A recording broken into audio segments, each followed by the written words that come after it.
দেশ প্রবাস কাছে দূরে যে যেখান থেকে আমাদের এই লাইভটি দেখছেন সকলকে জানাই আন্তরিক ভালোবাসা ও সালাম। আসসালামু আলাইকুম রহমতুল্লাহি ওয়া বারাকাতুহু। প্রিয় দর্শক, আপনারা দিনের স্বার্থে আমাদের এই লাইভটি প্রচুর পরিমাণে শেয়ার করে দেবেন। আমাদের সাথে উপস্থিত হয়েছেন আমাদের প্রিয় মুফতি সাহেব, মুফতি আব্দুর রশিদ সাহেব, এবং হায়দ্রাবাদ থেকে হাফেজ আবুজার ভাই এবং মৌলানা মুহসিন আল মাজাইরি ভাই। সকলকে আমার সালাম। আসসালামু আলাইকুম রহমতুল্লাহি ওয়া বারাকাতুহু। ওয়ালাইকুম আসসালাম ওয়া রাহমাতুল্লাহি ওয়া বারাকাতুহু। প্রিয় দর্শক, আজকে আপনাদের সময় আমরা বেশি নষ্ট করব না, তো সরাসরি আমরা মুফতি আব্দুর রশিদ সাহেবের কাছে চলে যাব। যে মুফতি সাহেব, আপনি তো কালকে নিরপেক্ষভাবে লাইভটি দেখেছেন, এই লাইভটি দেখে আপনার মতামত কি যদি একটু জনসাধারণকে জানাতেন তাহলে খুবই উপকৃত হতো সাধারণ মানুষ। আসসালামু আলাইকুম ওয়া রাহমাতুল্লাহি ওয়া বারাকাতুহু। নাহমাদুহু ওয়া নুসাল্লি আলা রাসূলিহিল কারীম, আম্মা বা'দ। বিসমিল্লাহির রাহমানির রাহিম। ওয়া কুল জাআল হাক্কু ওয়া যাহাকাল বাতিল ইন্নাল বাতিলা কানা যাহুকা। ওয়া ক্বালা an-নাবিয়্যু সাল্লাল্লাহু আলাইহি ওয়াসাল্লাম কুলিল হাক্ক ওয়া ইন কানা মুররান। সাদাকাল্লাহুল আযীম ওয়া সাদাকা রাসূলুহুন নাবিয়্যুল উম্মিয়্যুল আমিনুল কারীম। ونحن على ذلك من الشاهدين الشاكرين الحمد لله رب العالمين। প্রিয় সুধী, আপনারা শুনেছেন যে আমাদের সম্মানিত সঞ্চালক সাহেব হাফেজ কারি আশিকুর রহমান সাহেব আমাকে ছোট্ট একটি প্রশ্ন করেছেন, কিন্তু তার মধ্যে উত্তর ব্যাপকভাবে আছে। প্রশ্নটি হলো যে গতকাল তারাবি সম্পর্কে ব্রাদার রাহুল এবং শেখ আলী হাসান উসমা হাফিজুল্লাহ দুজনের যে তারাবি ডিবেট আমি নিরপেক্ষভাবে দেখেছি, তো তার যে সঠিক মূল্যায়নটা কি? তার সঠিক মূল্যায়ন হলো যে বাঘের সাথে ছাগলের লড়াই হয়েছে। তো বিষয় হচ্ছে,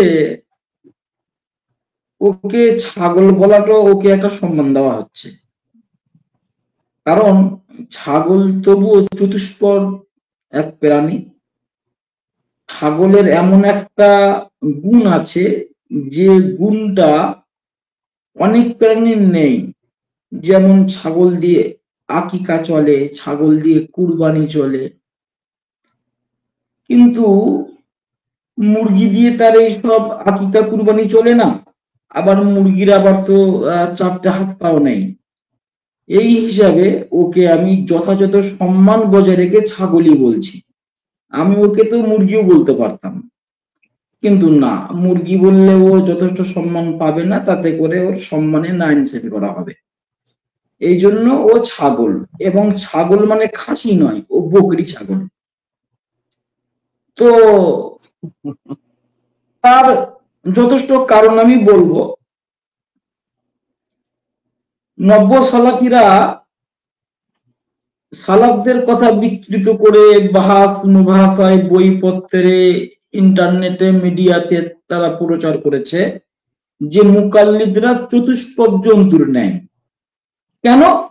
মুকাল্লিদরা কোরআন সুন্নাহ বোঝে না, উসুল বোঝে না। তো এখন মুকাল্লিদরা চতুষ্পদ জন্তুর ন্যায়, নাকি নব্য সালাফিরা চতুষ্পদ জন্তুর ন্যায় পাই না, সরাসরি জন্তু? তা গতকাল ডিবেট থেকেই প্রমাণিত হয়েছে। ও বলদের বলদ, এত বড় চতুষ্পদ, ও উসুলের মাথা খেয়ে বসে আছে, উসুলের আলিফ পর্যন্ত বুঝতে পারছে না। এটা হচ্ছে আমি সঠিক মূল্যায়ন বোধ যেটা আমার, আমি কিন্তু সেটা বলছি। আমি যে কাউকে সরাসরি আমি যে একটা অ্যাটাক করছি তা নয়, আমাকে বলতে দিতে হবে। যেহেতু এই তীব্র কথাগুলো মনের মধ্যে চেপে রেখে আমি আর থাকতে পারছি না। ও বেয়াদব চতুষ্পদ শেখ তাহমিদুল মাওলা হাফিজাল্লাহকে চ্যালেঞ্জ করেছে, অথচ ওই চতুষ্পদ শেখ তাহমিদুল মাওলা সাহেবের উজু করার পানি দেওয়ার মতো যোগ্যতা রাখে না। শেখ তাহমিদুল মাওলা সাহেবের জুতো ঠিক করে দেওয়ার মতো যোগ্যতা এই বিয়াদবের নেই। বা যদিও ভুল করে বকরি বাঘের কাতারে গিয়ে বাঘের মতো আচরণ করে লুকিয়ে থাকে, তারপরেও ওই বাঁদরের সিরিয়াল এত পিছনে পৌঁছে যাবে তাতে করে তাহমিদুল মাওলা সাহেবের জুতো ঠিক হয়ে যাবে, আর সেই উজুতে তাহাজ্জুদ ইশা ফজর সব পড়া হয়ে যাবে। তো এই বিয়াদবে পানি দেওয়ার সুযোগ হবে না। এইটা আমি কেন বললাম? এই কথা বলার ভিতরে লজিক আছে। গতকাল শেখ আলী হাসান উসামা হাফিজাহুল্লাহ আহলুস সুন্নাহ ওয়াল জামাতের পক্ষ নিয়ে যে 20 রাকাত তারাবির পক্ষে মুনাজারা করেছেন, এবং দালিলিক মুনাজারা, সুস্থ মস্তিষ্কে মুনাজারা, এবং খুব মিষ্টি ভাষায় মুনাজারা, কোন রকমের চেঁচামেচি নেই, ভাষা আক্রমণ নেই, ঠান্ডা মাথায় যেন একটা সাকিনা নাযিল হচ্ছে, এমন পরিবেশে তিনি এমন সুস্থ মস্তিষ্কে উত্তরগুলো দিয়েছেন, এবং প্রত্যেকটা উত্তর আমার মনে হয়েছে যে উহুদ পাহাড়ের থেকে বেশি ভারী। তো এটাকে নব্য সালাফি সম্প্রদায়ের সাধারণ উম্মতেরা না বুঝতে পারলেও এটা বেরাদার বাঁদরের মতো একটা চতুষ্পদ বকরি বুঝতে পেরে বারবার পানি পান করেছে যে আমার উপরে দিচ্ছেটা কি। তো এটা আমি এই জন্য বলছি যে শেখ তাহমিদুল মাওলা সাহেব আলী হাসান উসামা সাহেবের মতো সিংহ, বাঘ, শের শত শত তৈরি করে রেখেছে। তো এই বেয়াদব সেই বাঘ সিংহ তৈরি করার মূল কারিগরের নামে তালিকা দিয়েছে, যে সাহস থাকলে আমার সাথে ডিবেটে বসুক তার আগে সম্পর্কে। তো তাকে বসতে হয়নি, তার ছাত্র তাকে পানি খাইয়ে দিয়েছে। তো বিষয়টা হচ্ছে এমন ধরনের যে শেখ তাহমিদুল মাওলা বেরাদার রাহুল সম্পর্কে কোনো কথা কখনো বলেননি, আজও বলছেন না, আমার মনে হয় আগামী তো বলবেন না। কারণ ওনারা যে পর্যায়ের মুহাদ্দিস, মুদাক্কিক, ওনারা যে পর্যায়ের বিশিষ্ট ইসলামী চিন্তাবিদ, স্কলার, এই সমস্ত পাগল ছাগলের কথা ভাবা, জানা, বোঝার তাদের কোনো সময় নেই, এবং তারা একে মানুষ বলেও মনে করে না। গতকাল আমার প্রিয় বন্ধু মাওলানা নুরুল্লাহ সাহেব বলছিলেন যে বেরাদার রাহুল কত বড় বেয়াদব। ও এক জায়গায় মাহফিল করতে গিয়ে বলেছে যে আমি আর মানে সম্ভবত রেজাল্ট গরিব আপনার ভাই দুজনে মুনাজারা করব, মাঝখানে জজ হিসেবে থাকবে মাওলানা আব্দুল মালিক সাহেব। কত বড় বেয়াদব!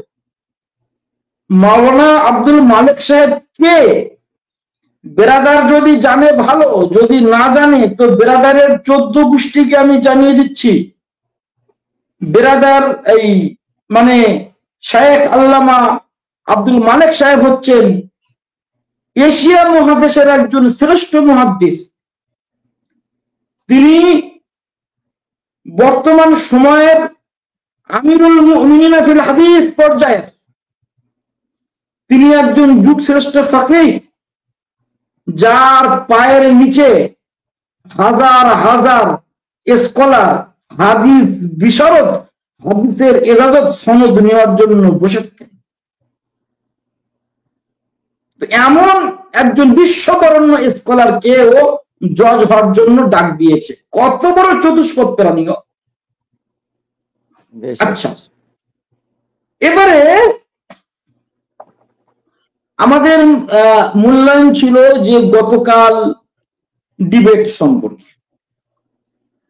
গতকাল ডিবেট সম্পর্কে আর একটা কথা না বললে নয়। বেরাদার রাহুল কালকে যেন খিচুড়ির স্কুলে সিলেট আর পেন্সিল নিয়ে লেখাপড়া করতে গিয়েছিল।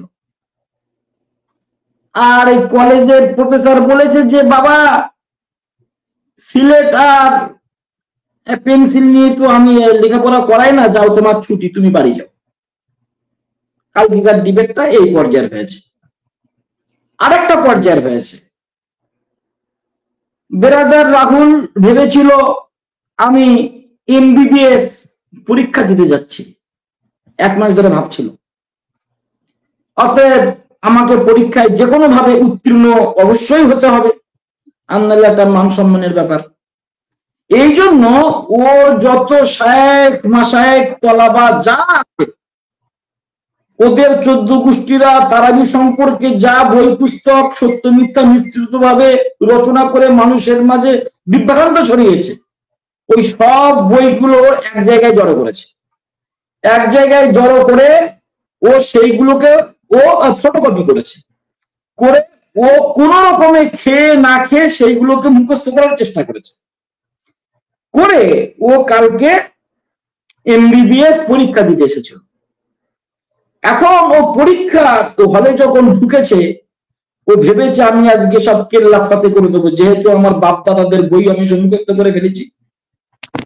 কিন্তু যখন প্রশ্ন হাতে পেয়েছে, তো প্রশ্ন দেখে ওর মাথা খারাপ হয়ে গেছে, বলছে এই সব তো আমার আনকমন প্রশ্ন, একটা তো কমন আসেনি।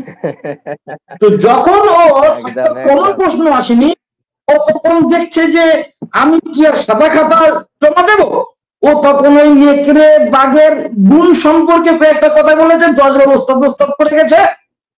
আর কি করেছে, ওই বাঘ বকরির কিছু গল্প কাহিনী আর একটা গরুর রচনা করে দিয়ে চলে গেছে। আর বাড়ি এসে বলছে আমি বিশাল পরীক্ষা দিয়েছি, জনগণ দেখে নেবে যে আগামী বছর এমবিবিএস ডাক্তারের ফার্স্ট নাম কার আসে। তো বিষয়টা হয়েছে, আমার কথার প্রমাণ আছে। প্রমাণটা কেমন আপনারা নিশ্চয়ই প্রত্যেকেই লক্ষ্য করেছেন। এই পর্যন্ত 32 লক্ষেরও বেশি মানুষ ডিবেটটা দেখেছে। 32 লক্ষেরও বেশি মানুষ ডিবেট দেখেছে, প্রত্যেকেই লক্ষ্য করেছেন। যখন আলোচনা যৌবনে ঠিক মাঝামাঝি, তখন বেরাদার রাহুলের তৈরিকৃত অগ্রিম নোট স্ক্রিনে প্রকাশ পেয়েছে যে কি আলী হাসান উসামা পরাজিত হয়েছে। এই কেন? ওটা ভুল করে ঝোলা থেকে মানে বাঁদর বেরিয়ে এসেছে। আপনারা দেখেছেন যে আলী হাসান, মানে বিশেষ করে আলী হাসান উসামা সাহেব বাইহাকি থেকে, মুসনাদে ইবনুল জাদ থেকে, আরো কয়েকটি কিতাব থেকে উনি প্রমাণ পেশ করেননি তখন অবধি, বা উনি শেষ অবধিও করেননি। ইতিমধ্যে স্ক্রিনে আপনারা দেখেছেন যে মুসনাদে ইবনুল জাদের খণ্ডন, বাইহাকির খণ্ডন, এই খণ্ডন সেই খণ্ডন, তার মানে এইগুলো ও সব আগে থেকে তৈরি করে এনেছিল যে এইগুলোই তো বলবে, তা এর খণ্ডনগুলো আমি দর্শককে দেখিয়ে দেব। কিন্তু আলী হাসান উসামা সাহেব ওই ফাঁদে পা দেননি, আর উনি অত কাঁচা কাজ না করে উনি সঠিক শিরোনামের আন্ডারে থেকে সঠিক আলোচনা করে গেছেন যে কি হাদিস শাস্ত্রের আলোকে ওমর রাদিয়াল্লাহু তাআলা আনহু কত রাকাত তারাবির নির্দেশ দিয়েছিলেন। তা উনি হাদিস শাস্ত্রের আলোকে প্রমাণ করে দিয়েছেন এক গুচ্ছ কিতাব দিয়ে, এবং 1 ঘন্টা ধরে উনি উসুল ছাড়া উনি কোনো কথাই বলেননি। উসুল ছাড়া উনি কোনো কথাই বলেননি। পক্ষান্তরে বেরাদার রাহুল গোল্ডেন চেন করে করে 1 ঘন্টা পার করেছে। ধিক্কার! আর গোল্ডেন চেন এই করে করে ওর 1 ঘন্টা শেষ। আর কেনই বা শেষ করবে না? ওর কাছে তো কোনো উত্তর নেই। ও যে উত্তরগুলো বাড়ি থেকে এনেছিল ওই ব্যাপারে কোনো প্রশ্নই উঠেনি। আচ্ছা, আর একটা কথা বলবো আমি, আরো 2 জন আলোচক আছেন, তারা আলোচনা করবেন। আরেকটা বিষয় হচ্ছে, দুটো উসুলের কথা বলি, দুটো না, তিনটে উসুলের কথা বলি, যে তিনটে উসুলের উপরে গতকাল ডিবেট দাঁড়িয়েছিল এবং বেরাদার নব্য বাদক একেবারে পরাজিত হয়েছে। এক নম্বর উসুল হচ্ছে, যদি হাদিস বর্ণনাকারী অর্থাৎ রাবীর আমলের বিপরীত মতন হয়, ওই মতনটি আমলের ক্ষেত্রে সাকিত হয়ে যায়। এই কথা গতকাল শেখ উসামা সাহেব বলেছেন, আর আমিও নিজে একটু তাহাকিক করলাম। আল মানার কিতাবে 95 নম্বর পৃষ্ঠায় এই উসুল লেখা আছে। আজকে আমি এটা দেখছিলাম। নাম্বার 2, মুয়াত্তা মালিকের সনদ সিলসিলাতুজ যাহাব টনটনে সহি, কোনো সন্দেহ নেই, কোনো ইশকাল নেই, আমরা কোনো ইশকাল করিও নেই। কিন্তু মতনের ভিতরে ইস্তারাব রয়েছে, যেটি মুহাম্মদ বিন ইউসুফের 5 ছাত্র 5 রকম ভাবে বর্ণনা করেছে, কাইফিয়াতের দিকে এবং তাআদাদের দিকে লক্ষ্য। কেউ বলছেন 21 রাকাত, কেউ বলছেন 13 রাকাত, কেউ বলছেন 11 রাকাত, কেউ বলছেন আদেশ ছাড়া, কেউ বলছেন আদেশ সহ, তো সেটা আমল হয়েছে কিনা, আবার কেউ বলছেন আদেশও নেই তাতে, আর তাতে কাকে বলেছেন সেটাও নেই। সবাই কিন্তু মুহাম্মদ ইবনে ইউসুফ থেকেই রিওয়ায়াত করছেন।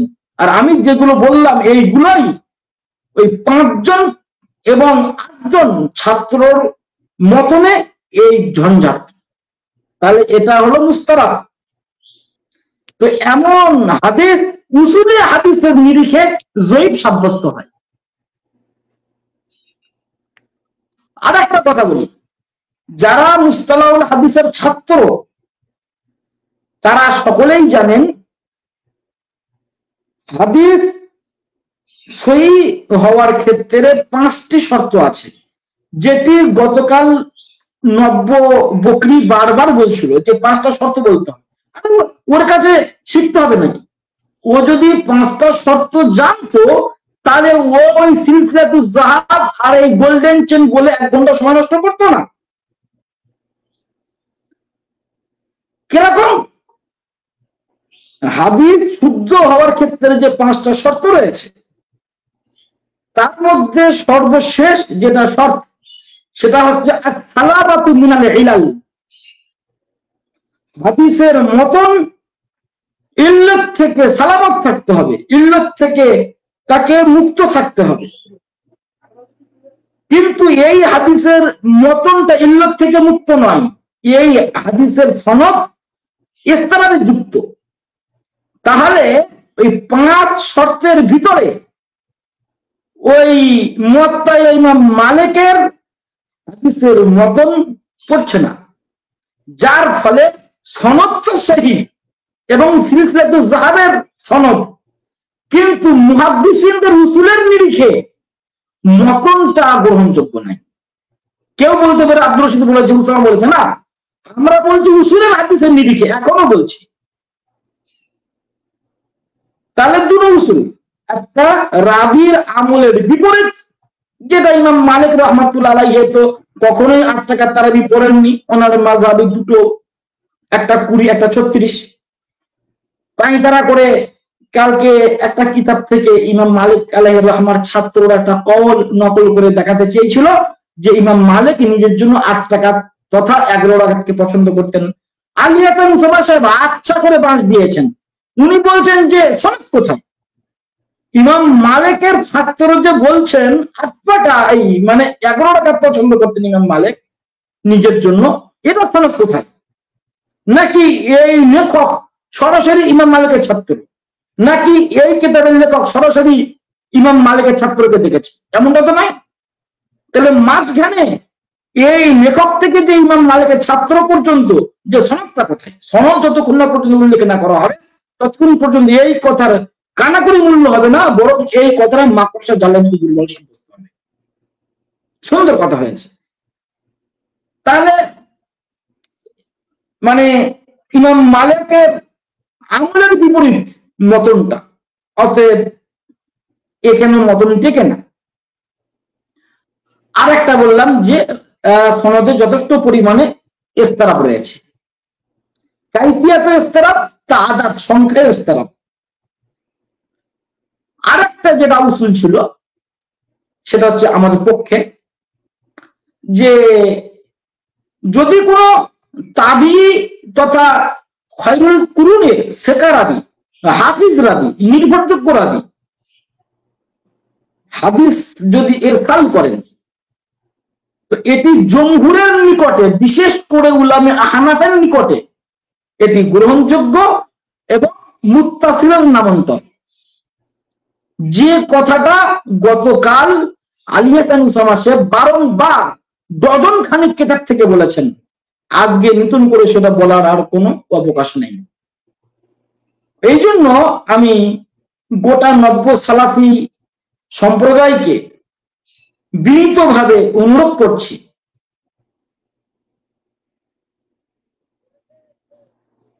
মুফতি সাহেবের কথা কি শোনা যাচ্ছে? মুফতি সাহেবের কথা শোনা যাচ্ছে না, নেটওয়ার্কের সমস্যার কারণে। প্রিয় দর্শক, ঠিক হয়ে যাবে এখনই। আপনারা যারা এই আলোচনার বিষয়বস্তুটা শুনছেন, দয়া করে আপনারা প্রত্যেকে এই লাইভটি দিনের স্বার্থে বেশি বেশি শেয়ার করুন। মুফতি সাহেবের নেটওয়ার্কের সমস্যার কারণে আটকে গিয়েছে যে কোনো কারণবশত। ইনশাআল্লাহুল আজিজ, যা আমি পরবর্তীতে আবার মুফতি সাহেবের কাছে আসবো। তো এখন আমরা মুফতি সাহেবের আলোচনা থেকে যেটা আমরা বুঝতে পারলাম, দিনের আলোর মতো স্পষ্ট হয়ে গেছে যে উসুলুল হাদিসের নিরিখে সালাফি ভাইয়েরা তারা মিসকিন, তারা অসহায়। মুফতি সাহেব এটাও খুব স্পষ্টভাবে তানার ভাষণ বা বক্তৃতার মাধ্যমে খুবই স্পষ্ট করেছেন যে যে ওলামায়ে দেওবন্দের সাথে বসে এমন কোনো মায়ের কোল কোনো সন্তানকে জন্ম দেয়নি যে তাদেরকে দলিল দিয়ে তাদেরকে পরাজিত করবে। জাযাকুমুল্লাহু খাইরান। তো আমরা আবারও মুফতি সাহেবের কাছে আসবো শেষে। এখন আমি সংক্ষিপ্তভাবে আমার ভাই মাওলানা মুহসিনকে আমি কিছু কথা বলার জন্য অনুরোধ করছি। সাউন্ড শোনা যাচ্ছে না, এক মিনিট। প্রিয় দর্শক, আপনারা সাউন্ড শুনতে পাচ্ছেন কি? একজন কমেন্ট করেছে, দেখুন তো কমেন্টটা সবে দেখা যাচ্ছে কি? সাউন্ড শোনা যাচ্ছে? এখন একটা কমেন্ট করে জানাবেন। আমি বলতে চাচ্ছিলাম, মুফতি আব্দুর রশিদ সাহেব হাফিজাহুল্লাহ, তিনি তানার বায়ান থেকে দিনের আলোর মতো স্পষ্ট করে দিয়েছে যে উসুলুল হাদিসের নিরিখে সালাফিগণ, অর্থাৎ ব্রাদার রাহুল সহ সালাফিগণ তারা মিসকিন, অসহায়। এবং শায়েখ মুফতি আব্দুর রশিদ হাফিজাহুল্লাহ তানার বায়ান থেকে এটাও স্পষ্ট করেছে যে কোনো মায়ের কোল এমন সন্তান জন্ম দেয়নি যে সে আমাদের সামনে বসে ওলামায়ে দেওবন্দকে দলিল দিয়ে পরাজিত করবে। আলহামদুলিল্লাহ, কালকে বিজয় ঘটেছে, এটা আলহামদুলিল্লাহ খুবই সুস্পষ্ট। এখন আমি আপনাদের সম্মুখে কথা বলার জন্য মাওলানা মুহসিন আল মাজাহিরি ভাইকে অনুরোধ করছি। বিসমিল্লাহির রহমানির রহিম। ওয়াকুল জাআল হক ওয়া যাহাকাল বাতিল ইন্নাল বাতিলা কানা যাহুকা। সাদাকাল্লাহুল আযীম। আল্লাহ দরবারে লাখো শুকরিয়া আদায় করি যে আল্লাহ রাব্বুল আলামিন আমাদের মাঝে সে রমজানের আগে থেকে নিয়ে রমজান শেষ পর্যন্ত একটা বিতর্কিত বিষয়কে নিয়ে বেশ কিছু সমাজের মানুষ, বিশেষভাবে সাধারণ সমাজে বিভ্রান্তি ছড়াচ্ছিল। আল্লাহ রাব্বুল আলামিন রমজান কেটে যাবার পরে, রমজান মাস বিদায় নেবার পরে, ঈদের পরে আল্লাহ রাব্বুল আলামিন একটা ব্যবস্থা করে দিয়েছেন এমন ভাবে যে আমাদের বিশেষভাবে পশ্চিমবঙ্গে জলঙ্গি থানা, মুর্শিদাবাদ জেলায় বাড়ি। ব্রাদার রাহুল যারা সোশ্যাল নেটওয়ার্ক ঘাটেন, অ্যান্ড্রয়েড মোবাইল ইত্যাদি, ফেসবুক, ইউটিউব দেখেন, কম বেশি ওনাকে চিনবেন। এই ব্রাদার রাহুল বনাম বাংলাদেশের শেখ আলী হাসান ওসামা হাফিজাহুল্লাহ, দুজনের মাঝে গতকাল একটা ডিবেট হয়েছিল। তো আল্লাহর দরবারে লাখো শুকরিয়া আদায় করি যে আল্লাহ রব্বুল আলামিন হক এবং বাতিলকে সুস্পষ্ট করে দিয়েছেন দুধ এবং পানির মতো। জাতি দেখেছে, জাতি বুঝেছে, জাতি বুঝতে পেরেছে, জাতি বুঝতে শিখেছে যে আসলে হক কোনটা।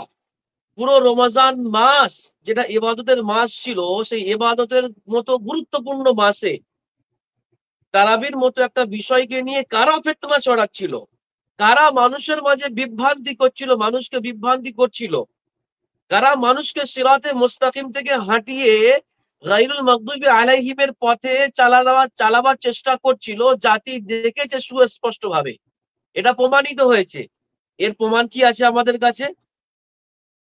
আপনারা যারা গতকাল লাইভটা দেখেছেন, চাই সেটা আমাদের গুগল বয়, বাংলা চটি মোকাল্লিদ বেরাদার রাহুল হোক, এবং সেটা আমাদের শেখ আলী হাসান ওসামা হাফিজাহুল্লাহর পেজ হোক, কম বেশি আমাদের মুফতি আব্দুর রশিদ সাহেব বলছিলেন প্রায় 35 লক্ষ মানুষ দেখেছেন।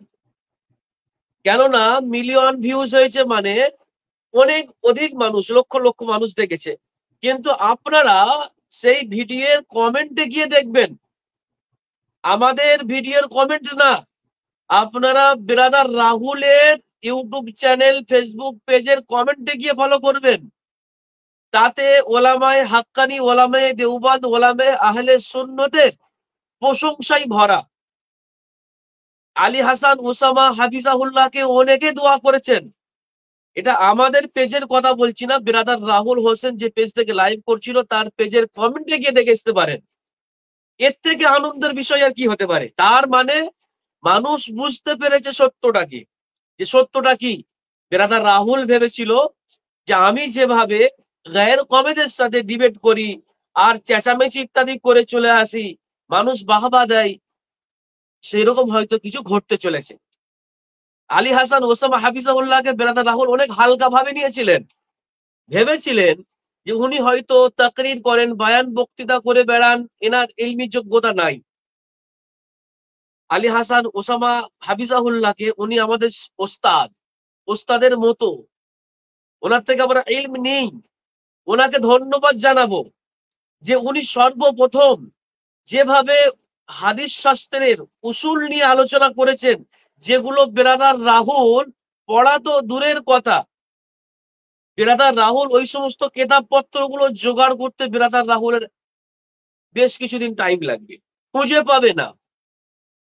তো সেজন্য প্রথম কথা হচ্ছে যে গতকালকের ডিবেটের যে বিষয়বস্তু ছিল সেটা মনে হচ্ছে এমনটা ছিল যে হাদিস শাস্ত্রের আলোকে উমরে ফারুক রাদিয়াল্লাহু তাআলা আনহু কত রাকাত তারাবির আদেশ দিয়েছিলেন, বিষয়বস্তু ছিল।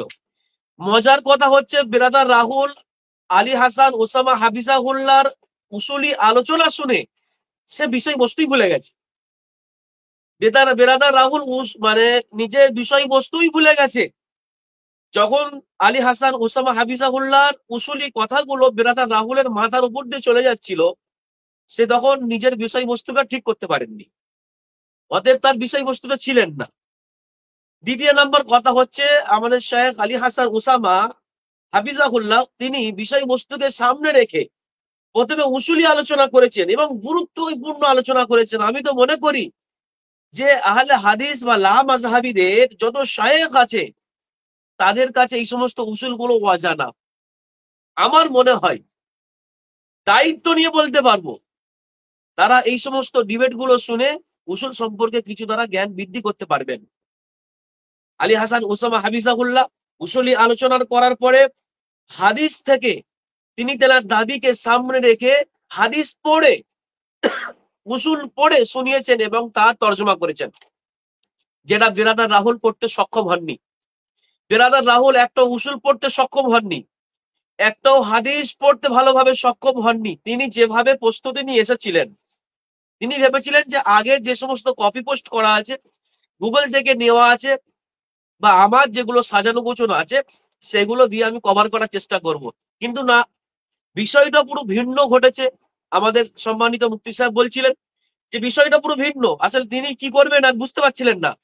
মানে পরীক্ষায় ওই প্রশ্ন আসুক চাই না আসুক, আমি যেটা পড়ে এসেছি সেটাই উত্তর দেব। তো এই জিনিসটাই ঘটেছে।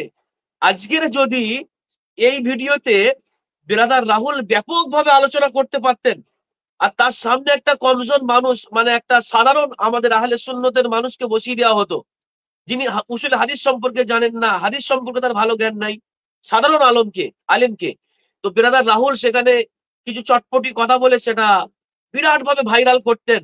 এবং তার যে সমস্ত মুরিদান আছেন ব্রাদার রাহুলের, বাংলাদেশে তো বেশি মুরিদান, আমাদের ইন্ডিয়াতে ভাই ব্রাদার রাহুলকে কেউ চেনে না, ওই ইন্টারনেটের মাধ্যমে কিছু মানুষ ফটো ইত্যাদি দেখতে পাওয়া যায়। তো তারা কি করতো, সেগুলোকে কেটে কেটে নিয়ে ব্রাদার রাহুল বিজয় হয়েছে, ব্রাদার রাহুল জিতে গেছে, এই হানাফিরা পরাজয় হয়ে গেছে, ব্যাপকভাবে তারা সাড়া ফেলতো। কিন্তু আজকে তাদের মিয়াও শব্দ দেখতে পাওয়া যাচ্ছে না কেন বন্ধু? হ্যাঁ, গতকালকে দুই একজন মাত্র লাইভে এসে ব্রাদার রাহুলের পক্ষে বলতে গিয়ে মুখগুলো শুকনো শুকনো ভাব লাগছিল কেন বন্ধু? অথচ ব্রাদার রাহুলের পক্ষে আলোচনা করছে, মুখগুলো কেন শুকনো হয়ে গেছে? তো সেজন্য তারাও বুঝতে পেরেছে যে আজকের ডিবেটে আমাদের মুফতি সাহেব বলছিলেন যে বাঘ এবং ছাগল মানে বকরির মতো হয়ে গেছে, মানে বকরি বাঘের সামনে যেমন চুপচাপ বসে থাকে সেইভাবে। কেননা ব্রাদার রাহুলকে এত শান্তশিষ্ট ভাবে বাহাস করতে আমরা দেখিনি, এত মানে নম্র ভদ্র ভাবে আমরা আলোচনা করতে দেখিনি। তার মানে মুফতি সাহেব যেটা বললেন সেটাই ঘটেছে। তিনি যখন উসুলি কথা, আমরা তো খুশি, অত্যন্ত খুশি। আমি তো কালকে সারা রাত মানে যতটা পর্যন্ত ওটা হয়েছে আমি দেখেছি, এবং আমি রাত্রি প্রায় 1টা এরকম হবে, আমি লাইভে এসে দুই একটা কথা বলে গেছি, মানে আনন্দে মানে প্রকাশ করার জন্য মনটা ছটফট করছিল। আর এটা সব থেকে বেশি প্রচার করেছে ব্রাদার রাহুল এবং তার চেলারা, যে আজকে একটা ঘটতে যাচ্ছে। কি ঘটতে যাচ্ছে? কিয়ামত হবে, সত্যি কিয়ামত হয়ে গেছে। তো যাই হোক, কথা বেশি বাড়াবো না, আমাদের সাথে আমাদের ভাইরা আছেন। প্রথম কথা, 4টে কথা আমি মূল সংক্ষিপ্ত আকারে বলে দিই। প্রথম কথা হচ্ছে, আমাদের বিরাদার রাহুল ভাই, আপনি নিজের বিষয়বস্তুকে ভুলে গেছেন, এটা আপনার সব থেকে বড় পরাজয়। দ্বিতীয় নম্বর কথা হচ্ছে, আপনি উসুল সম্পর্কে একদম এতিম। কেন? বিষয়বস্তুতে লেখা ছিল হাদিস শাস্ত্রে, তো উসুলি কথা সম্পর্কে আপনি আলী হাসান ওসামা হাফিজাহুল্লাহর জবাব দিতে পারেননি, একদম এতিম, অক্ষম।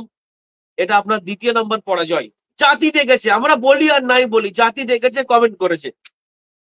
তৃতীয় নম্বরে, আপনি আপনার দাবিকে সামনে রেখে দলিল পেশ করে নিজের দাবিটাকে সাব্যস্ত করতে পারেননি, সক্ষম হননি। এটা আপনার 3 নম্বর পরাজয়। এবং চতুর্থ নম্বরে, আমাদের ব্রাদার রাহুল প্রবাদ বাক্য একটা আছে যে কুয়ার ব্যাং নিজেকে কুয়ার মধ্যে মনে করে যে আমি বিশাল বড় জায়গাতে এবং বহুত পানিতে আছি, কিন্তু কুয়ার ব্যাং জানে না যে সমুদ্র বলে কোনো জিনিস আছে। এটাই ঘটেছে যে কুমার ব্যাঙের সামনে যখন উস্তাদ একরাম, শেখ, অথচ ওই বিরাদার রাহুলের সাথে আলেম ওলামা বড় শেখদের বসা ঠিক না, কিন্তু এ এত পেরেশান করেছে, ওলামা হাক্কারিদেরকে এত গালাগালি করেছে, এত মানে কটূক্তি করেছে, খারাপ ভাষা ব্যবহার করেছে, ইবাদতের মাসে মানুষকে এত বিভ্রান্ত করেছে, নিজে ইবাদত করেনি, মানুষকে পেরেশান করেছে। সেই জিনিসটাকে বন্ধ করার জন্য শুধুমাত্র আলী হাসান ওসামা হাফিজাহুল্লাহ তিনি কবুল করেছিলেন। যাক, আল্লাহ রাব্বুল আলামিন তেনার ইলমে, তেনার হায়াতে বরকত দান করুন। আমরা এই দোয়াই করব, আল্লাহ রাব্বুল আলামিন ওলামে আহলে সুন্নাত ওয়াল জামাতকে কিয়ামত পর্যন্ত জারি এবং সারি রাখুন। ওলামায়ে দেওবন্দ, একটা কথা মুফতি সাহেব মনে হয় বলছিলেন, ওলামায়ে দেওবন্দের সামনে দলিল সহকারে আলোচনা করে ওলামায়ে দেওবন্দকে হারিয়ে দেবে এমন কোন বাপের বেটা মায়ের সন্তান জন্মগ্রহণ করেনি পৃথিবীর বুকে। এটা দায়িত্ব নিয়ে বলা যায়। অতএব ওলামায়ে দেওবন্দ তো বড় বড় খেদমত নিয়ে ব্যস্ত আছেন। আপনি মাদ্রাসায় চলে যান, আপনি মাদ্রাসায় গিয়ে দেখুন ওলামায়ে দেওবন্দ কিভাবে খেদমত করছেন। আর যারা আমাদের সামনে এই লাইভের মধ্যে এসে দু একটা চটপটি কথা বলে দিয়ে চলে যাচ্ছে, আমরা মনে করছি বিশাল ব্যাপার, কালকে সেটা সুস্পষ্ট প্রমাণিত হয়েছে। আল্লাহ রাব্বুল আলামিন আমাদের সকলকে শোনার থেকে জানার থেকে সঠিকটা বুঝে দেখে আমল করার তৌফিক দান করুন, আমিন।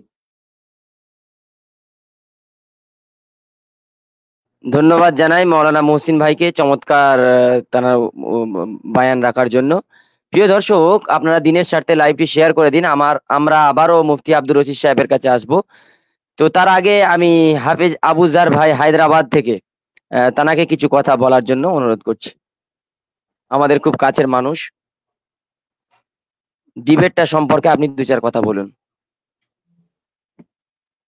আজকে ডিবেটে আসতে পেরে সর্বপ্রথমে আপনাদের, বিশেষ করে আমাদের কারি আশিকুর রহমান সাহেবকে ধন্যবাদ জানাই যে আমার মতো অজ্ঞকে এখানে ডাকার জন্য। আমি অত্যন্ত আনন্দ পাচ্ছি যে আমাদের পরাজয় মানে আমাদের জয়ী হওয়াটা নিয়ে, আর ব্রাদার রাহুল পরাজয় হবে এটাও আমরা বুঝতে পারছিলাম, আর সেটাই হলো আলহামদুলিল্লাহ। আমি যেন দেখছিলাম কালকে যখন ভিডিওটা দেখছিলাম, তখন এরকম মনে হচ্ছিল যে বাঘ এসে হরিণের বাচ্চাটাকে একটু নাড়াচাড়া করছে, যে এর পিছনে হরিণটা আসুক নিজের বাচ্চাটাকে বাঁচানোর জন্য।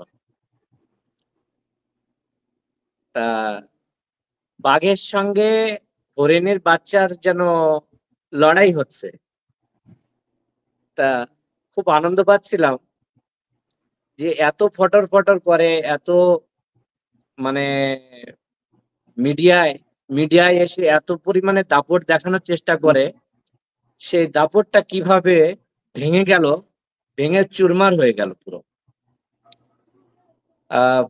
খুব আনন্দ পাচ্ছিলাম যে মিডিয়ার মাধ্যমে মানে পুরো স্পষ্ট করে দেওয়া হলো যে হক আর বাতিল শক্তি বেশিক্ষণ টিকে থাকতে পারে না। হক জিনিসটা সর্বদাই জয়ী হয় এবং জয়ী হবে। মিডিয়ার বিষয়টা নিয়ে ওলামা সমাজ, আমাদের আহলে সুন্নাতুল জামাতের ওলামারা সেইভাবে লক্ষ্য দেয়নি, কিন্তু এখন অবশ্যই এই বিষয় নিয়ে ভাবছেন এবং ওলামারা আগে আসছেন। আশা রাখছি যে বাতিল শক্তি যে মিডিয়ার মাধ্যমে মানে দ্রুত আগিয়ে আসার চেষ্টা করছে, সেই দ্রুত আবার নিচে নামিয়ে দেওয়া হবে, তাদের বাতিল শক্তিটাকে মানে চুরমার করে দেওয়া হবে এবং হক মানুষের সামনে আসবেই আসবে, এটা আমি আশা রাখি। আমি এখন শুকরিয়া। খুব সংক্ষিপ্ত কথা বলে আমার কথা এখানেই সংক্ষিপ্ত করছি। আমি আশা রাখবো যে মুফতি সাহেব শুকরিয়া, আছেন, মৌলানা সাহেব আছেন, কথা বলবেন। শুকরিয়া, জাযাকাল্লাহু খাইর। প্রিয় দর্শক, আমরা আবারও মুফতি আব্দুর রশিদ সাহেব হাফিজাহুল্লাহর কাছে ফিরবো। তো আপনারা দিনের স্বার্থে বেশি বেশি লাইভটি শেয়ার করুন, জাতি জানুক, হকটা প্রচার হোক, যে হক এসেছে, বাতিল বিলুপ্ত হবে, আর বাতিল তো বিলুপ্ত হবারই কথা। আমি মুফতি আব্দুর রশিদ সাহেব হাফিজাহুল্লাহর কাছে সারো সংক্ষিপ্ত ভাবে জানতে চাইবো যে কালকের লাইভটির আপনি সারো সংক্ষিপ্ত খোলাসা করুন সংক্ষিপ্ত ভাবে। আপনার মিউট হয়ে আছে মুফতি সাহেব। আমার যেটা মূল্যায়ন বোধ, আমি সেটা প্রথম পর্যায়ে বেশ কিছুক্ষণ বলেছি। আর একটা কথা, যে ব্রাদার রাহুলের এতটাই মাথা খারাপ হয়ে গিয়েছিল, মানে এই সমস্ত উসুলি আলোচনা শুনে, আসলে ও তো কখনো এই সমস্ত আলোচনা দেখেওনি, পড়েওনি, শুনিওনি, এমনকি ওর যারা ওস্তাদ বা ও যাদের অনুকরণ করে চলে তারাও এগুলো জানে না অ্যাকচুয়ালি। তো এই যে না জানার বিষয়টা যে আমি বলছি তা নয়, এটা মুহাদ্দিসে কবির আল্লামা হাবিবুর রহমান আজমি সাহেব আলবানী সাহেবের বিরুদ্ধে এক বিশাল কিতাব লিখেছেন। সেই কিতাবে তিনি উল্লেখ করেছেন যে আল্লাহর কসম, আমাদের মাদ্রাসাগুলোর সাধারণ ছাত্ররা হাদিস শাস্ত্রে যতটা পাণ্ডিত্য রাখে, যতটা বোঝে, আলবানী সাহেব তাও জানেন না, তাও বোঝেন না। এই কথা হাবিবুর রহমান আজমি সাহেব উল্লেখ করেছেন, এবং আমি আলবানী সাহেবের পরিচয় ব্যাপারে কিছু লিখতে গিয়ে আমি এই কথাটা নকলও করেছি, অনেকে আমার ফেসবুকে গিয়ে দেখে আসতে পারেন, সেখানে বরাদ দেওয়া আছে। তো এই জন্য আলবানী সাহেব উসুলে হাদিস সম্পর্কে তেমন যে কিছু জানতেন বুঝতেন এমনটা কিন্তু মোটেই নয়, যার ফলে তার সিলসিলাতুল আহাদিস সাহিহা, সিলসিলাতুল আহাদিস যায়ীফা এবং এই জাতীয় কিছু কিতাব যদি আমরা দেখি তো সেখানে আমরা পরস্পর বিরোধী মন্তব্য পাই। তো এই পরস্পর বিরোধী মন্তব্য পাওয়ার একটাই কারণ যে তিনি উসুলে হাদিস এবং আপনার আসমাউর রিজাল সম্পর্কে খুব বেশি অধ্যয়ন করার সময় সুযোগ পাননি, বিশেষ করে দক্ষ বিজ্ঞ আলেমদের সান্নিধ্যে, মুহাক্কিকদের সান্নিধ্যে তিনি বসে তিনি তার সময় দেননি, যার ফলে তার এত পদস্খলন। তো ব্রাদার রাহুল তো তাদেরই তো অনুসারী, তো অতএব এরও পদস্খলন হবে, এটা স্বাভাবিক বিষয়। তো ও এই সমস্ত উসুলি আলোচনা শুনে ওর যে মাথা খারাপ হয়ে গেছে, ও বলেছে যে আমি যে বিষয়গুলো বলছি এটা পূর্ণিমার রাতে সূর্যের মতো স্পষ্ট।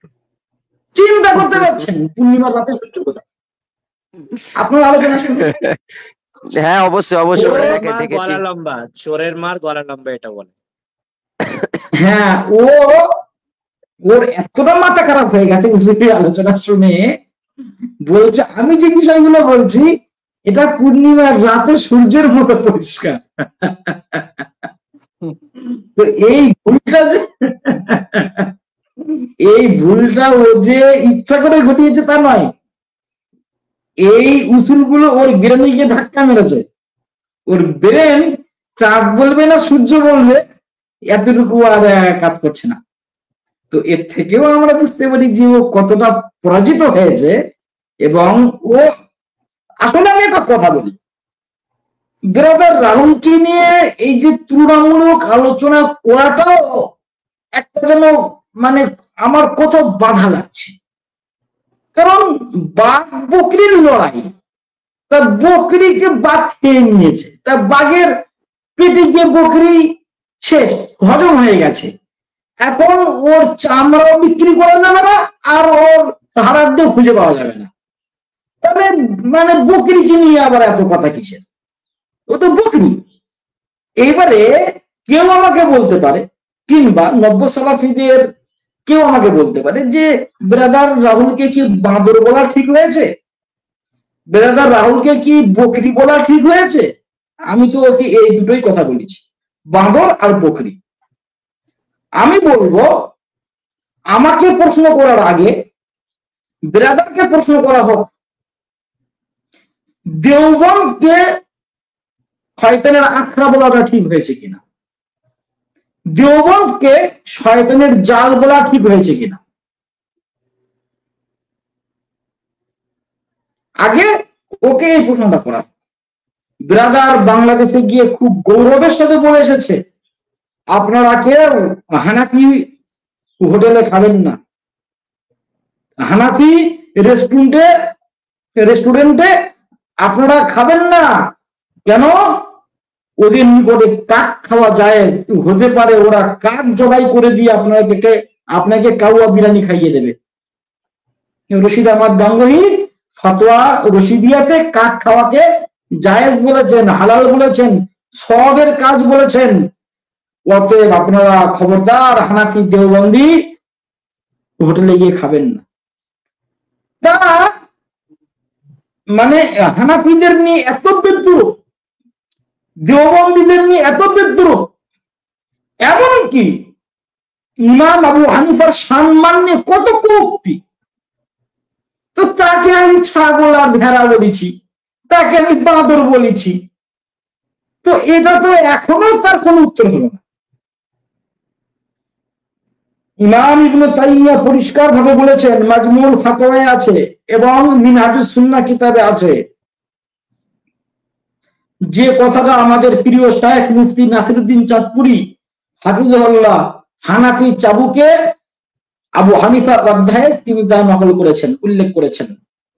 ইমাম ইবনে তাইমিয়া বলেছেন, ইমাম আবু হানিফার শানে মানে যারা কুক্তি করে হয় তারা জ্ঞান পাপী আর নাহলে তারা আবু হানিফা বিদ্বেষী। তো এখন ব্রাদার রাহুল যে কুক্তি করেছে ইমাম আবু হানিফার সামনে, মানে তাও জ্ঞান পাবি। আর নব্য সালাফিরাই বলে যে যাদের জ্ঞান নেই তারা হচ্ছে যে কি চতুষ্পদ প্রাণীর মতো।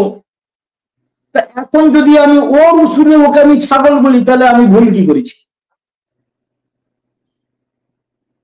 অতএব আমি আমার কোন বক্তব্য ভুল বলিনি। আরে ভাই, বাঁদর তো আর কাকের না, ছাগল তো আর কি বলে মুশরিক বেঈমান মুরতাদ না। পক্ষান্তরে ব্রাদার রাহুলের বক্তব্য দিয়ে হানাফি মাযহাবের অনুসারীদেরও কাফের মুশরিক বলে সাব্যস্ত করার ও মানে অপচেষ্টা করেছে। তার উত্তর ব্রাদার কি দেবে? ছাগল তো আর শয়তান না, বাঁদর তো আর শয়তান না। পক্ষান্তরে ব্রাদার রাহুল কোন এক বাংলা বই থেকে আলতু ফালতু কথা জনগণকে শুনিয়ে বাইজিদ বাস্তামী আলাইহির রহমাকে শয়তান বলেছে। তার উত্তর ব্রাদার কি দেবে?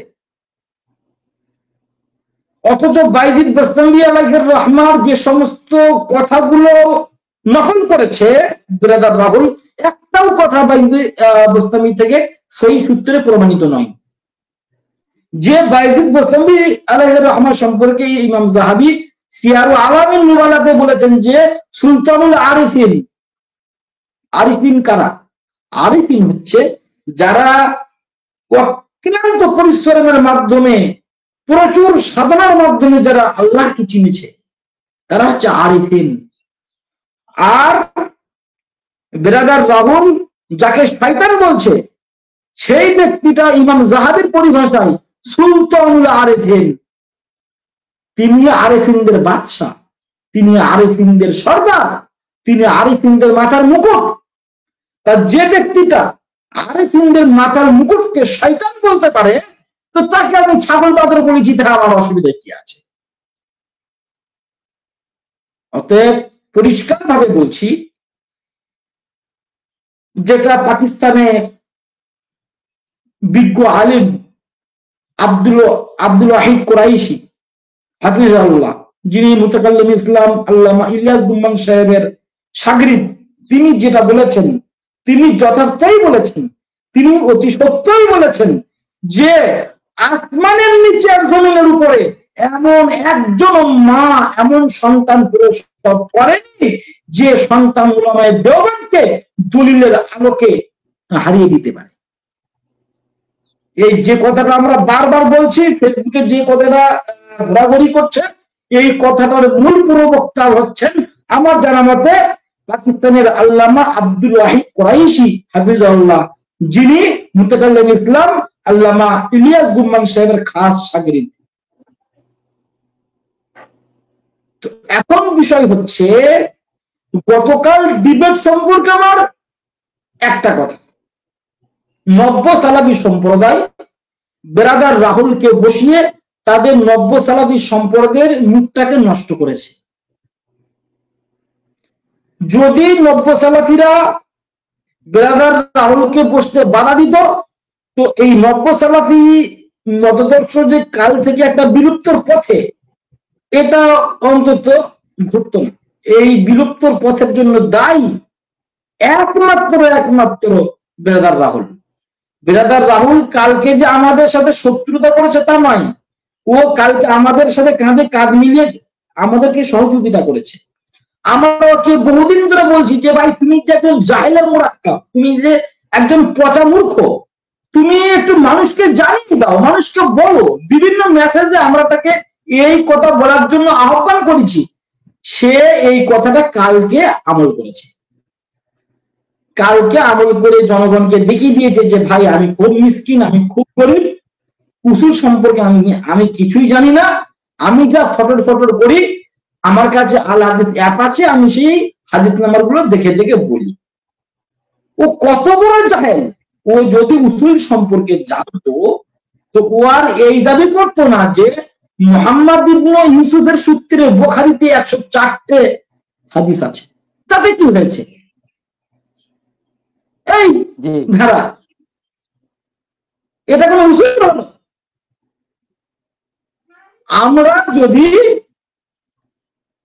তথা আমাদের আলোচক আলী হাসান উসামা সাহেব যদি মুয়াত্তা ইমাম মালিকের সনদের উপরে যদি কোনো কালাম করতেন, তার প্রতি উত্তরে এটা চলতো বা এটা ঠিক ছিল যে মুহাম্মদ ইবনে ইউসুফ তো বুখারীর 104টি হাদিসের রাবী, অথচ উনি মুহাম্মদ ইবনে ইউসুফ সম্পর্কে কোনো কালামই করেননি। খামাখা সময় নষ্ট করার জন্য স্ক্রিনে বড় করে দেখিয়ে দিচ্ছে এই দেখো 104 জায়গায় এনার হাদিস আছে। হ্যাঁ আছে, আমরা তো বলছি আছে।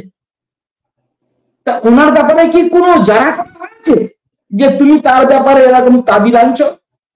ভেড়া কোথাকার। আমরা বলছি সত্য ঠিক, কিন্তু মতনে খুব গড়বড় আছে। বলবে এরকম কি সম্ভব?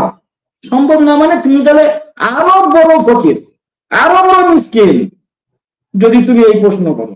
এটা কি সম্ভব? আরে সম্ভব না মানে সনদ টন্টনে সহি, মতন আমলযোগ্য না।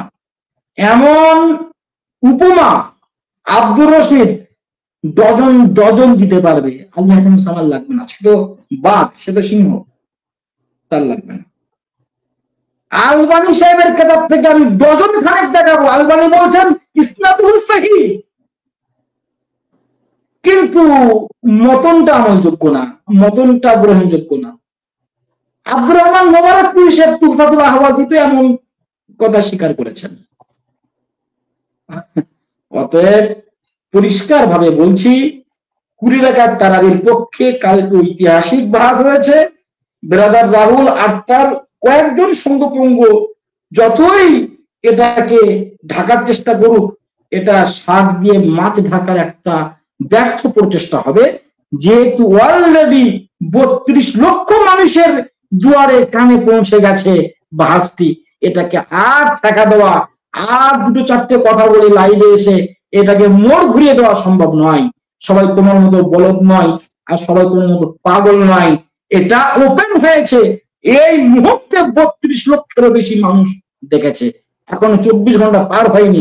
আমি আশাবাদী 1 সপ্তাহের ভিতরে এটি 1 কোটি পার হয়ে যাবে। কজনকে তুমি সওয়াল দেবে যে আমি বাহাতে জিতেছি, বাহাতে কজনকে তুমি সওয়াল দেবে? তোমার বাইরে চলে গেছে, এটা এখন ফরফর করে ছুটছে। এটা গেল গতকালকে লাইভের বিষয়। আজকে আমাদের সঞ্চালক আশিকুর রহমান সাহেব আমাকে ফোন করার সময় বাংলাদেশে এক নব্যসালাকি আমাকে ফোন করেছিল। নামও বলি, তার নাম নজরুল ইসলাম। ফেসবুকে পরিপূর্ণ নাম দিয়ে রেখেছে নজরুল ইসলাম দাই ইলাল্লাহ। আমি মনে মনে ভাবি ওর লেখা দরকার ছিল নজরুল ইসলাম দাই ইলা শয়তান, কিন্তু ও লিখে রেখেছে দাই ইলাল্লাহ। তো এটা হলো ওর একটা বড় জোচ্চুরি। ও আমাকে ফোন করেছে আজকে নিজে, ও আমার লাইভ দেখছে।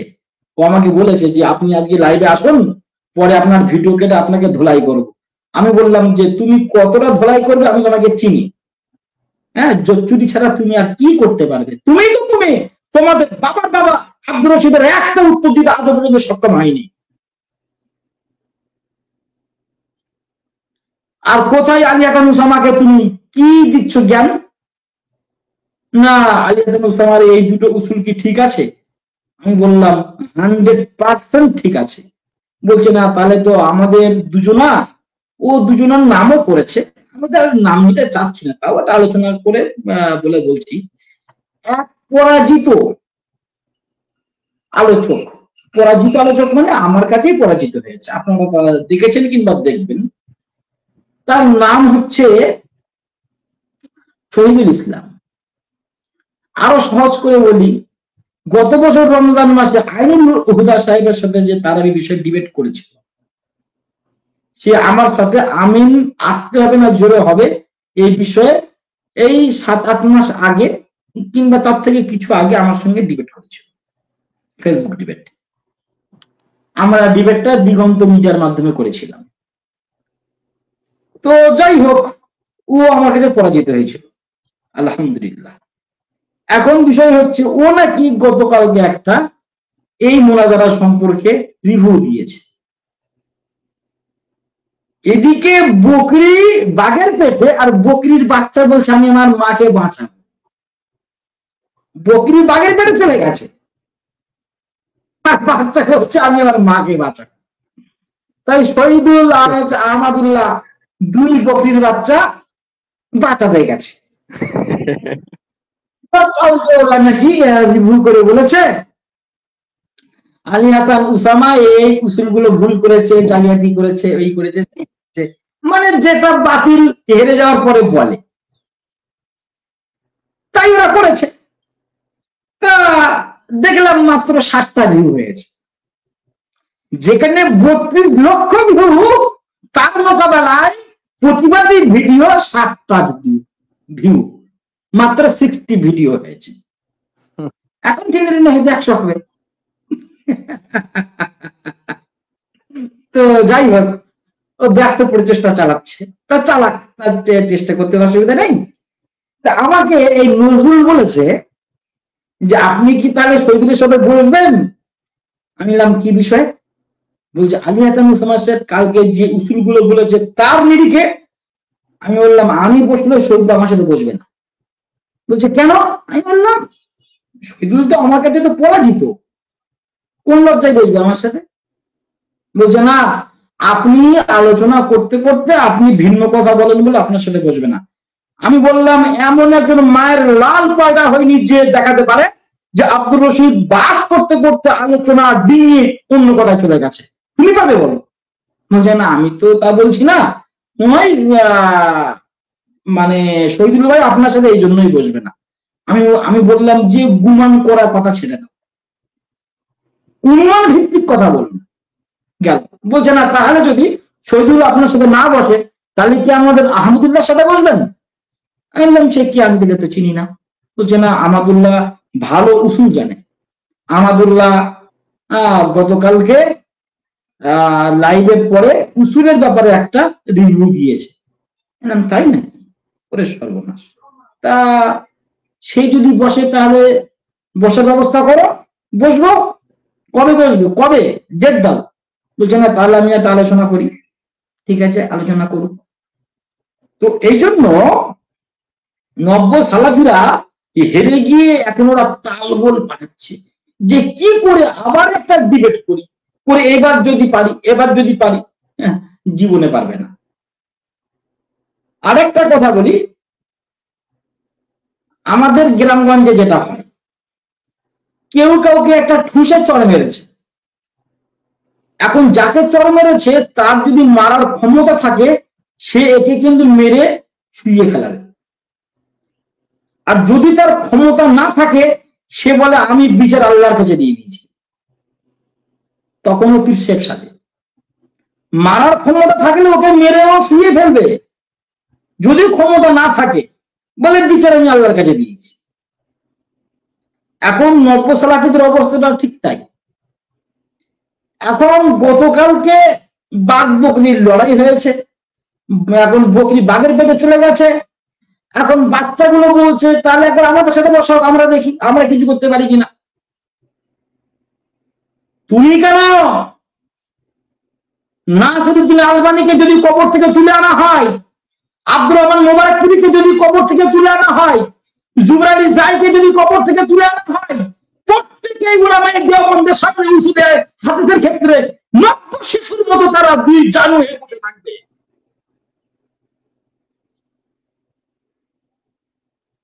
নব্য সালাফিরা আল্লামা আনোয়ার শাহ কাশমিরী থেকে হাদিস শিখেছে। নব্য সালাফিরা মুয়াত্তা মালিক করছে। মুয়াত্তা মালিকের সবচেয়ে বিশুদ্ধ এবং সবচেয়ে বড় ব্যাখ্যা গ্রন্থ লিখেছে আমরা, শেখ লিখেছে, শেখ জাকারিয়া কান্দরী রাহমাতুল্লাহ আলাইহি। সুবহানাল্লাহ। যার নাম আউতাজুল মাসালিক। মুয়াত্তা থেকে তুমি দিচ্ছ দলিল, সেই মুয়াত্তা মালিকের সর্ববৃহত্তম এবং সর্বাপেক্ষা বিশুদ্ধতম ব্যাখ্যা গ্রন্থ আমাদের লোক লিখেছেন শাইখুল হাদিস আল্লামা জাকারিয়া কান্দরী রাহমাতুল্লাহ আলাইহি। তোমার খবর আছে? তিনি সমস্ত আলোচনাগুলোকে এনেছেন, যেহেতু তিনি তার সাড়া করেছেন, একটাও হাদিসকে তিনি বাদ দেননি। প্রত্যেকটা হাদিসের সনদে মতনে তিনি তার অপূর্ব অভূতপূর্ব জ্ঞান দিয়ে তিনি প্রত্যেকটাকে তিনি পরিষ্কার করেছেন। বিশাল ব্যাখ্যা করেন তাওদীহুল মাসালিক। তো আমি দেখছিলাম এই তারাবি অধ্যায়ে তিনি আলোচনা করতে করতে লেটেস্ট কথা তিনি এটাই লিখছেন যে ওমর রাদিয়াল্লাহু তাআলা আনহুর জামানায় সাহাবাদের ঐক্যমতে কুল্লেকার তারাবির ইজমা হয়েছে। আওদাদুল মাসালিক খুলুন। অতএব এই নব্য সালাফিদের তারাবি নিয়ে আসফালন জুবর আলী জায়ের তারাবি রাকাত সংখ্যা বইটা নিয়ে, ওই বই তো পোস্টমর্টম হয়ে গেছে। অতএব পাকিস্তানের জমিনে আল্লামা ইলিয়াস গুম্মান এখনো জিন্দা রয়েছেন। ইলমি খেয়ানত করবে আর ইলিয়াস গুম্মান সাহেব এবং তার ছাত্ররা চুপ থাকবেন, এটা সম্ভব নয়। তার প্রত্যেকটা ছাত্র জুবর আলী জায়ের প্রত্যেকটা বইয়ের প্রত্যেকটা ছত্রকে অপারেশন করেছে। অতএব বিরাদার রাহুল, জুবাইর আলী জায়ের বই পুঁজিপাটা বেলেঘাটা নিয়ে যদি তুমি মুনাজারা করতে নামো, গতকাল তুমি যেভাবে পরাজিত হয়েছো, আগামীতে তুমি ঠিক ততবারই পরাজিত হবে। তুমি দিন দেখেছো, কিন্তু ওই চৈত্র মাসের বিশাল বড়দিন এবং প্রখর রোদ তুমি দেখোনি। অতএব পরিষ্কার ভাবে বলছি, তুমি তো এখন ইঁদুরের গর্তের মধ্যে তুমি আছো। কালকের পর থেকে বিরাদার রাহুল ইঁদুরের গর্তের মধ্যে ঢুকে গেছে। আর গর্তের ভিতর থেকেও কালকে একটা পোস্ট করেছে যে আগামী বছরে মসজিদগুলোতে কত টাকা তারাবি হয় সেটা দেখা যাবে। কত স্বপ্ন! সবে অসুস্থ হয়ে ইঁদুরের গর্তে ঢুকে, এবার ওকে ছুঁচো গিলে খাবে। ও ওখান থেকেও বলছে যে আগামী বছর। কত বড় বেহায়া! আর সর্বশেষে এসে লিখেছে, আমি আজকে পড়ছিলাম, বলছে যে আমি যে 12 জন আলেমের নামের তালিকা পেশ করেছি, তার ভিতরে আমি আলী হাসান উসামাকে আমি আবার নতুন করে অ্যাড করলাম। অ্যাড করে তারাবি তাহাজ্জুদ এক কিনা এই বিষয়ে বসার আমি আবার আহ্বান করছি। আরে গরু তো গরু, আবার তুই ডিবেট করবি কেন? এইবারে ডিবেট করে এই ডিবেটের পরাজয়টাকে তুই ঢাকার চেষ্টা করবি? উল্লেখ করেছে, কালকেও আবার বাহাতে ডাক দিয়েছে।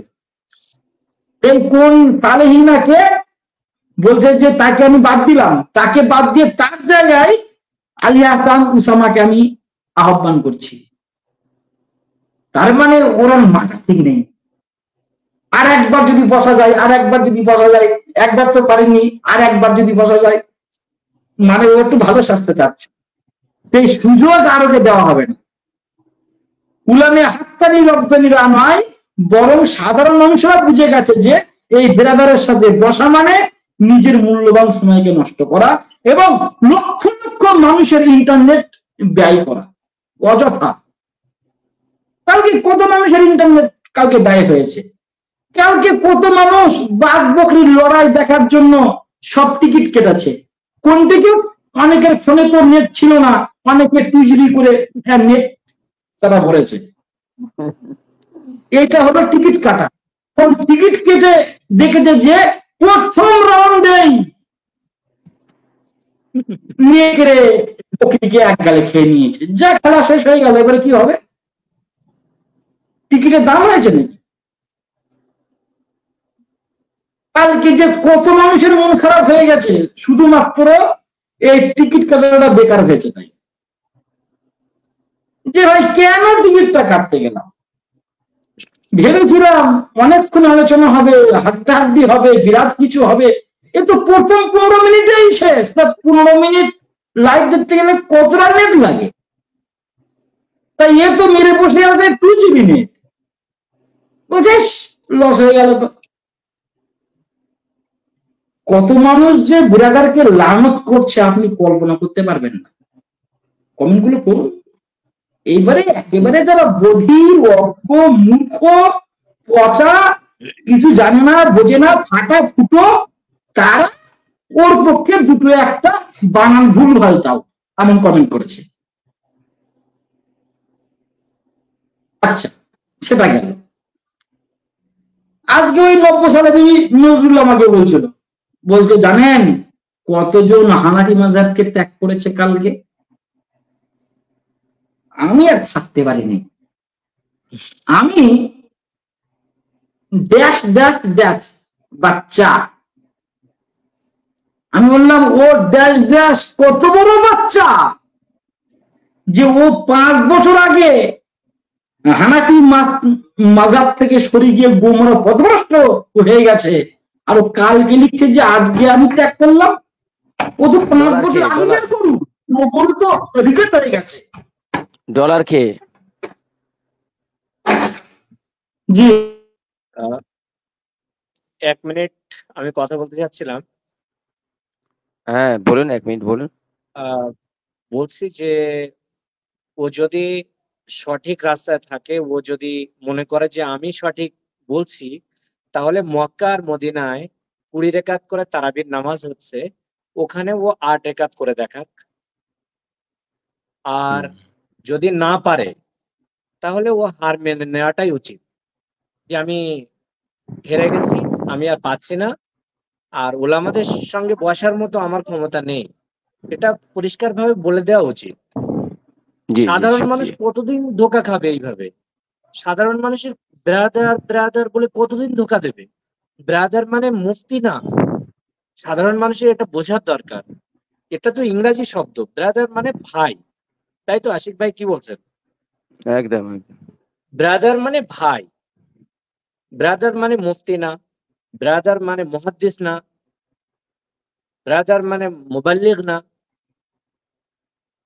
ব্রাদার মানে মানে তালিবে ইলম না, কোন সাল্লামাহু না, কিছুই না, বেশ ভাই। আমরা এমনি সাধারণ যাত্রার ভাই বলি, ভাই কেমন আছেন, তো ওই রকম।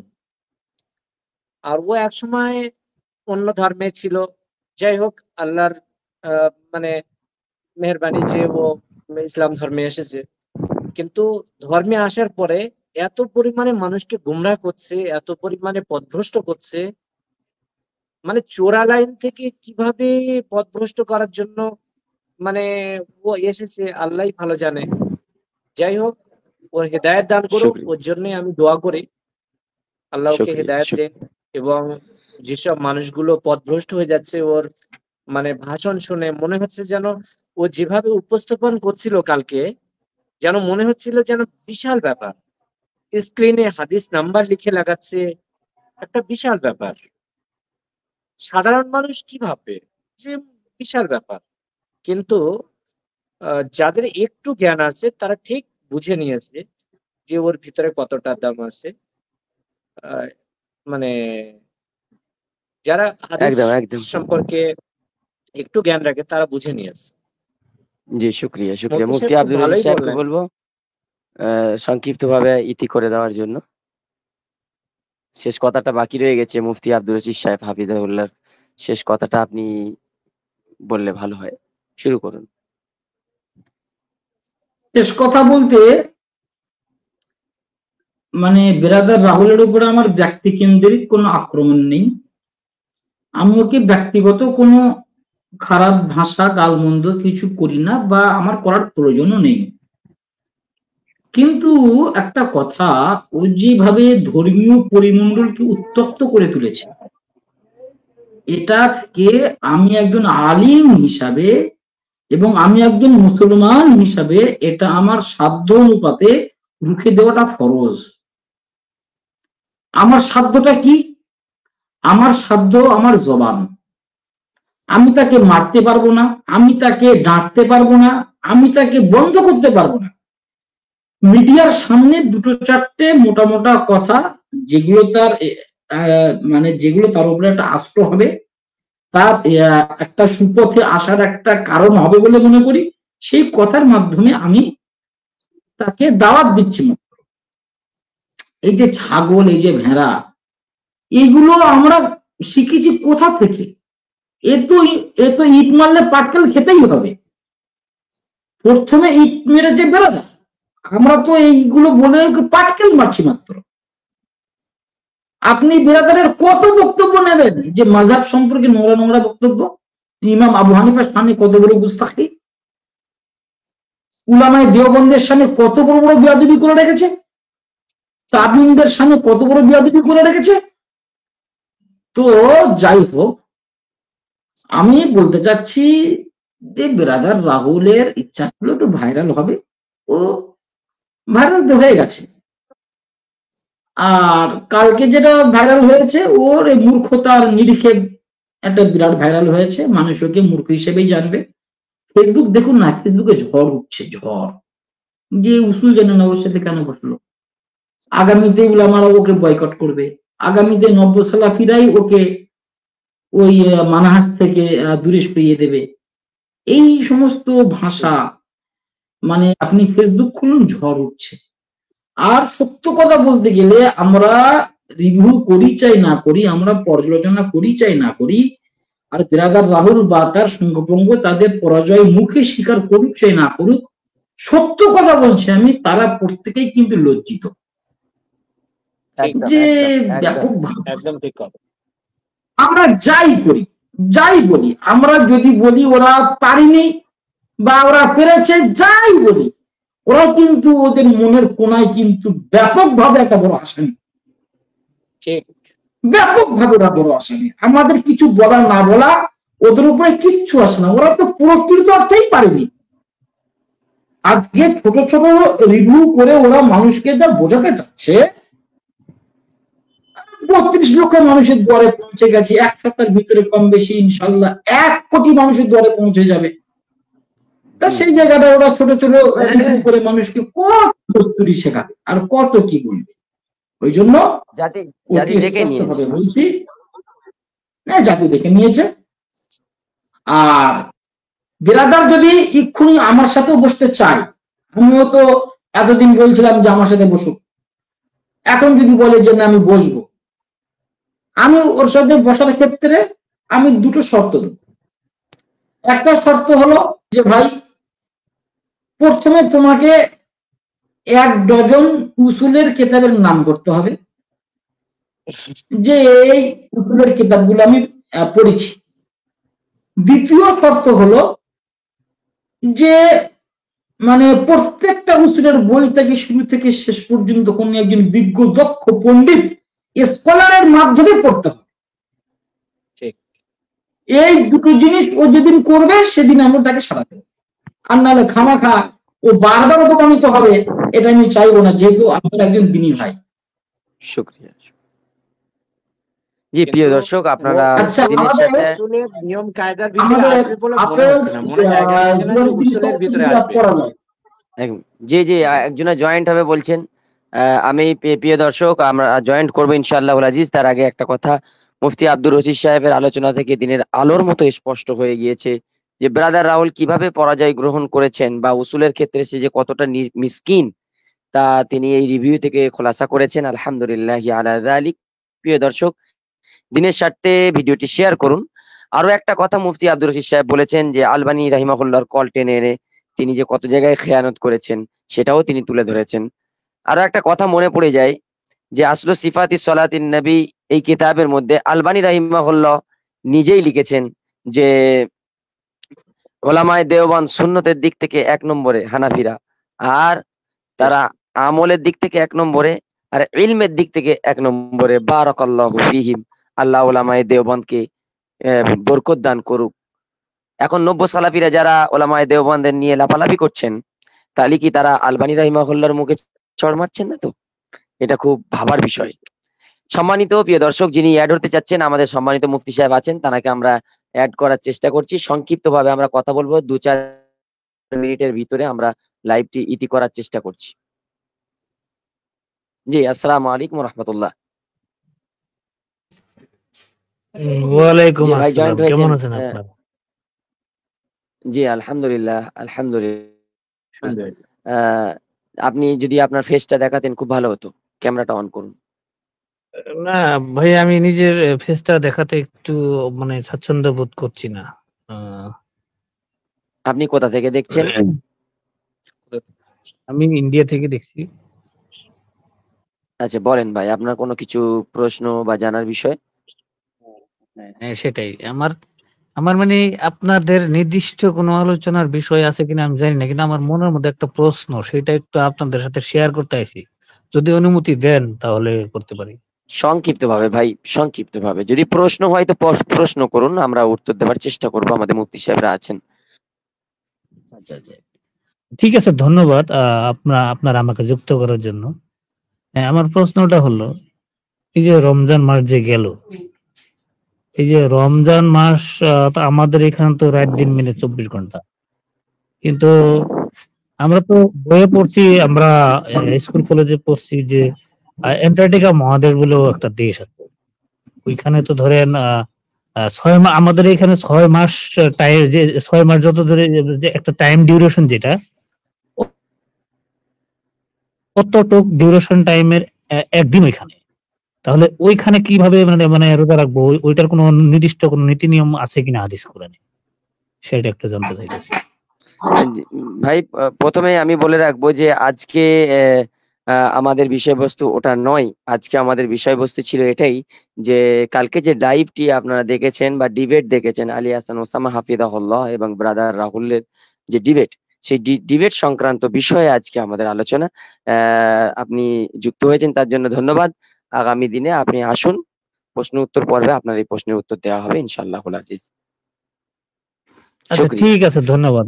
তাহলে আপনার ঠিক আলোচনা আছে। করেন, আমি তাহলে জি আমাকে জি তাহলে জি শুকরিয়া। বিদায় দেন। আপনি ওখান থেকে দেখেন ইন্ড অপশন আছে, আপনি ইন্ড অপশন থেকে বার হয়ে গেলে হবে। শুকরিয়া। ঠিক আছে। প্রিয় ভাই, আপনারা আলোচনা শুনছিলেন। আজকে আমরা লাইভটি এখানে ইতি করছি। আপনারা প্রচুর পরিমাণে দিনের স্বার্থে শেয়ার করুন। আমি মুফতি আব্দুর রশিদ হাফিজাহুল্লাহ সাহেবের ওই কথা, যে আলবানী রাহিমাহুল্লাহ তিনিও বহু জায়গায় খেয়ানত করেছেন, সেটাও তিনি তুলে ধরেছেন, এবং ব্রাদার রাহুল যে কিভাবে পরাজিত হয়েছে সেটাও তুলে ধরেছেন, এবং যে ব্রাদার রাহুল উসুলের ক্ষেত্রে যে কতটা মিসকিন, অসহায়, ফকির, সেটাও তুলে ধরেছেন। আলহামদুলিল্লাহ আলা যালিক। জাতি দেখেছে, আরো দেখবেন জাতি, আরো দেখবেন যে ওলামায়ে দেওবন্দ কতটা তারা জ্ঞানী, তারা ইলমের দিক থেকে।